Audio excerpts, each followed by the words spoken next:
కట్టడం ఏం చేస్తున్నారు?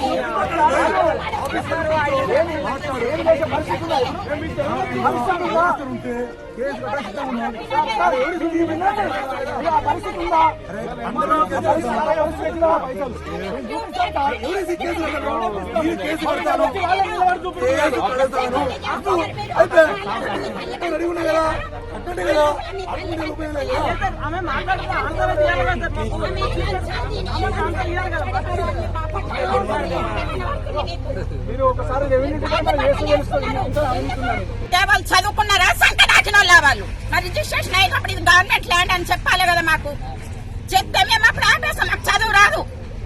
మేము కూలీనాలు చేసుకొని కొనుక్కున్నాం నెలకు 500 పెట్టి. ఇప్పుడు వచ్చి ఈ రాజకీయం నాయకుడు వస్తాడు, ఆ రాజకీయం వాళ్ళంట కోట్లు ఖర్చు పెట్టిండ్రంట. ఇప్పుడు మమ్మల్ని దోచుకొని తింటారంట. ఏమనంటే డబుల్ బెడ్రూమ్లు ఇస్తున్నాము, ఏమనంటే ఇందిరాగాంధీ ప్లాట్లు ఇస్తున్నాము, ఇందిరాగాంధీ ఇండ్లు ఇస్తున్నాము అంటున్నాం. కుక్కల కొడుకులారా మీరు? వాడికి ఇచ్చిండ్రా మీరు? మా కష్టం మాకు ఇస్తలేరా? మా రక్తం తాగుతున్నారా మీరు? మీరు కూడా ఒక అయ్యవ పుట్టిండ్రు. మా అయ్యవ బాధలు మీకు అర్థం కాదా? మేము తల్లిగా మేము 65 ఏళ్ళు ఉన్నాము. ఇప్పుడు ఏ కష్టం చేయాలా? మేము సంపాదించాలి. మేము మిత్రులకు తెచ్చి కట్టినాం.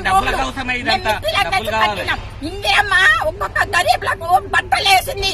ఇందిరమ్మ ఒక్కొక్క గరీబ్లకు ఇల్లు కట్టించింది. ఆ ఇందిరమ్మ పేరు పెట్టుకొని వచ్చి ఇలా దోచుకుంటారా మీరు? ఇదేనారా మీ ప్రభుత్వం?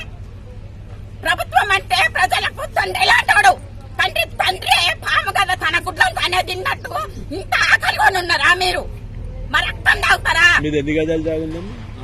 200 ప్రతి మనిషి 200 జాకెట్లు కొట్టినా 5 రూపాయలకు జాకెట్ కొట్టి నేను సంపాదించుకున్నా.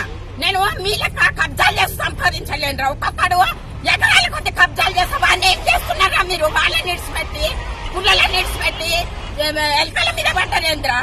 ఇది న్యాయం అవుతుందిరా మీకు? 30 ఏళ్ళ నుంచి మీరు రిజిస్ట్రేషన్ ఆపేది ఉన్నప్పుడు ఆపితే మాకు ఎవరు అమ్మిండో అని గల్లబట్టి గుర్తుకొస్తుంటే మేము అప్పుడు ఎందుకు ఆపలేరు? రిజిస్ట్రేషన్ అయినప్పుడు ఎందుకు ఆపలేరు మీరు? మీరు అప్పుడు చదవలేరా? దొంగ సర్టిఫికెట్లు తెచ్చుకొని సింహాసనం మీద కూర్చున్నారా? ఎవరో ఎంఆర్ఓ అంట, ఎవరో కలెక్టర్ అంట, వాళ్ళ అయ్య వాళ్ళు కుట్టలేరా? వాళ్ళ తల్లిదండ్రులు లేరా? వాళ్ళ అన్యాయంగా దేవుడి నుంచి ఊడిపడ్డారా వాళ్ళు? రాముని రాజ్యంలో ఇటువంటి రాక్షసులా?